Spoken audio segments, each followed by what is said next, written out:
What's up, BDT squad? Thank you for tuning in again. As you can tell over to my right, we have a heat exchanger being installed today, of course, because dual pulley things are happening. So let's jump right into it. As you can tell, the front bumpers were moved. It is aftermarket. It's not the same as your guys's. I don't want you to get confused. Other than that, we're gonna jump into it, removing the stock heat exchanger. So let's get to it.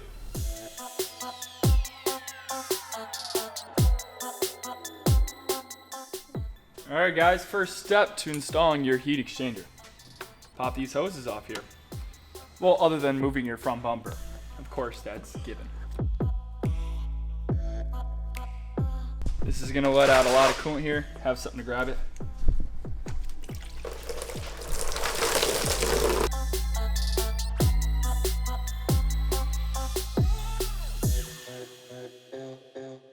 Next step, the heat exchanger, as you'd say, the stock one. It's connected right here, so just push that over the side. There's a T30 bolt right here. We're gonna go ahead and pop off. I don't think we'll be reusing this, to be honest. So go ahead and move this over. You're gonna squeeze right here. See how it popped? So it's gonna go this way and then out. And lift up. If you can bend these out, sneaking it by. There we go. All right, guys, I'm mocking this up right now. I can't pull up the instructions online, so I'm gonna wing it, but it's not that bad. There's a lip right here. These are gonna sit in here. I got some bricks over here. So, what I'm doing right now is playing with Fitment to see what it's gonna be about. Right about there looks about right. Looks pretty good. So now I'm gonna do is I'm gonna mark right here with a marker, because you're gonna have to remove this and we're gonna drill into the back of it with some self-tappers. Making sure we're looking pretty good here. Hold it tight. Mark your lines.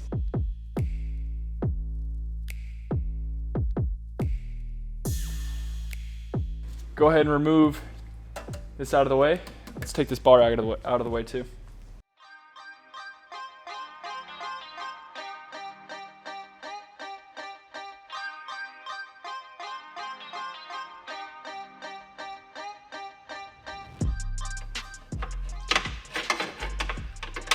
Just to let you guys know, it's probably gonna be easier. If you haven't seen already, this was in a front end accident, so a lot of stuff is just not straight and easy as it should be. You know, Gary, you better love me, because I fucking always gotta work on this thing.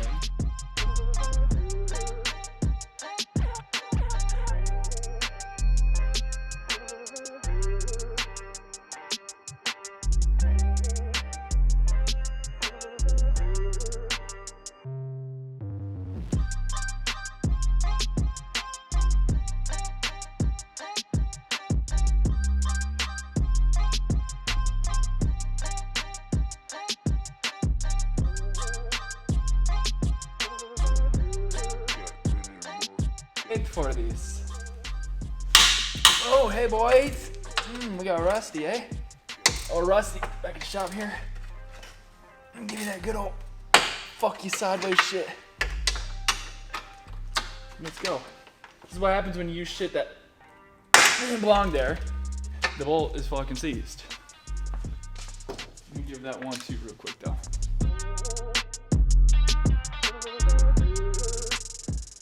Oh, boys. You, Garrett, this is the shit I'm talking about. When shit doesn't, this ain't even the right bolt. That's American grade. It's not made for German.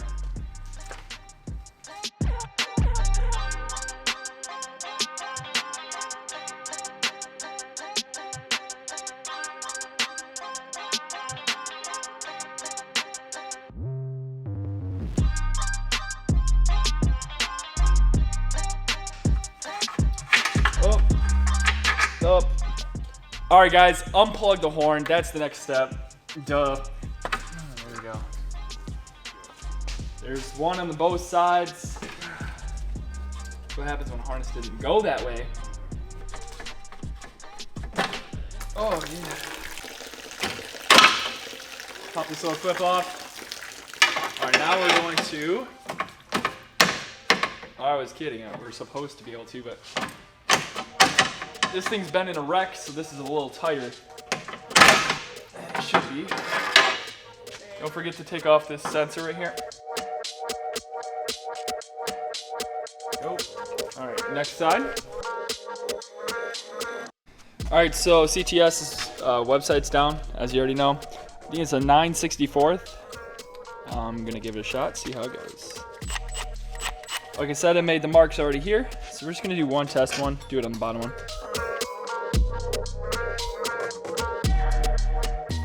All right, now let's get the rest of them.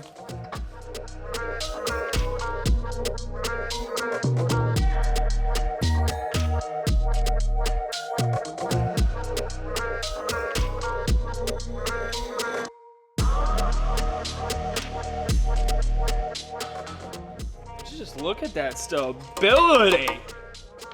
Gosh, am I just good at whatever?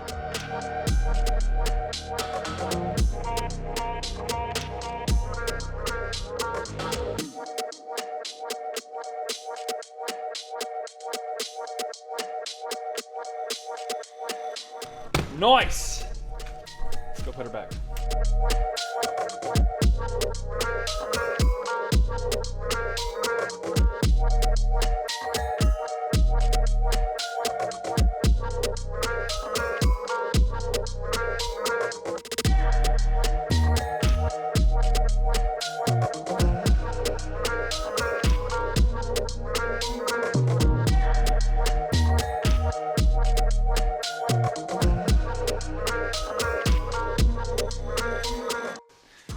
Alright guys, don't make the mistake I did. Put this in with the heat exchanger. Make it a lot easier for you.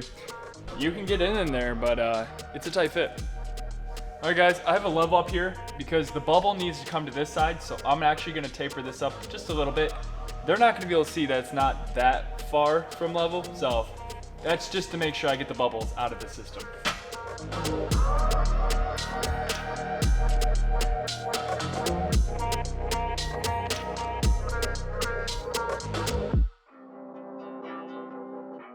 Not gonna go too tight, but enough to make sure that this does not, come loose. It's the last thing you need.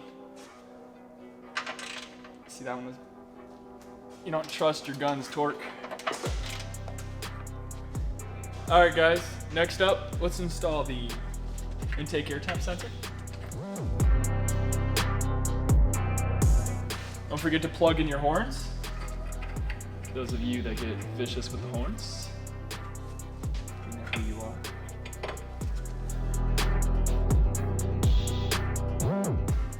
This right here, if you guys are wondering, it's for the garage door opener. It's on the bottom of the bumper. Well, at least that's where we mounted it. You guys can mount yours right here. We actually have it on the bumper itself.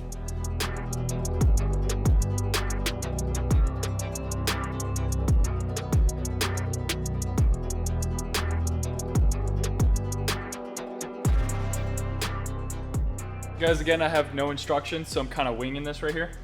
Kind of looks like this needs to be extended. That's going to connect up to that.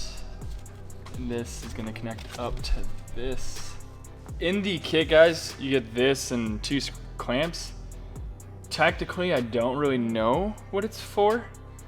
If anything, I'd take a guess is to vent something, but there's only 2 connections on this thing. So, don't know what goes on here.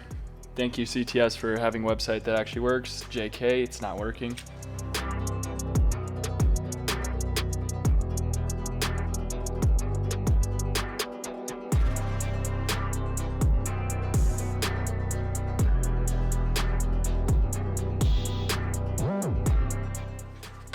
Just tightening these to make sure that they're actually tight.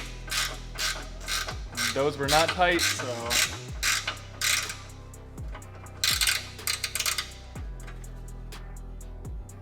Oh, the seal isn't right in it. I don't like that. I do not like that.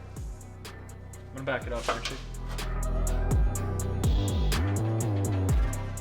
As they have an O-ring on the bottom of this. They could have just did a crush washer. What are they thinking? My goodness, boys. This is not the first fucking custom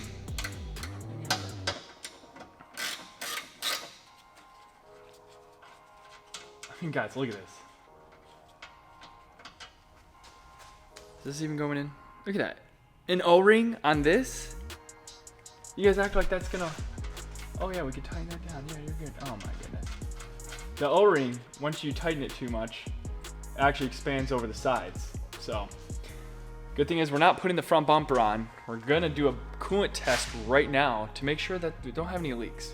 You don't want to put the front bumper on and find out you got some leaks. So, all right guys, I have the bleeder screw removed. Putting an Audi coolant. It is a 50-50 mix. This is a non-distilled, but I mixed it with water already.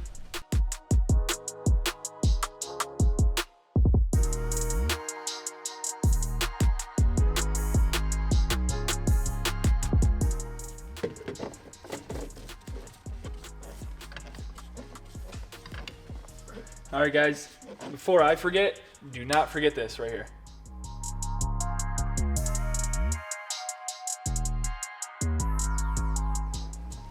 Time to pressure test.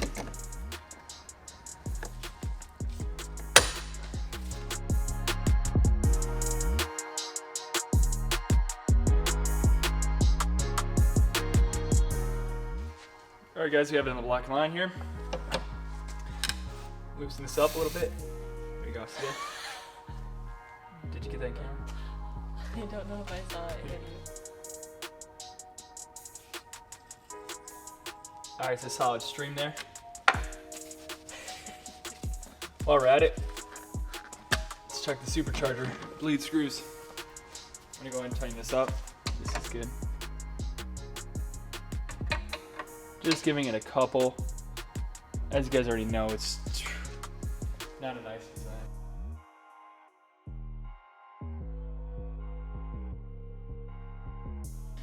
All right, I'm going to make sure that this does not bleed coolant. You guys can see that. I'm gonna leave it there, give it a couple minutes. I'll clean up and stuff. Go ahead and put the covers back on, guys. Woo, sexy beast. Guys, it's been a couple minutes. It's staying right where it should. So we're good. All right guys, thank you for staying tuned this long in the video. It's not that fun and it's quite dirty and messy. Also, I've had more professional videos in this one. This is the custom life. This is what you get into when you're doing aftermarket parts. Things don't line up, you know how it works. Other than that guys, I'm gonna start the car, make sure everything's good. I'm going to leave the cap off so it bleeds the bubbles. I'm gonna let it get to probably like 5 minutes idling. I'm gonna put the cap back on and then I'm gonna bring it up to temperature. You're not gonna see that in this video because I'm gonna do that tomorrow. It's late at night, so I'm ready to go home. Other than that, that's what you guys need to do at the end of this. And then go drive it. When you get back, go pop the cap off and let it just cool down for a little bit and get the bubbles all the way out. I pressure let it, but it doesn't mean all the bubbles are out of the system. That's as much as I can help you guys with, and thank you for tuning in. Hit that like and subscribe, and stay tuned, boys.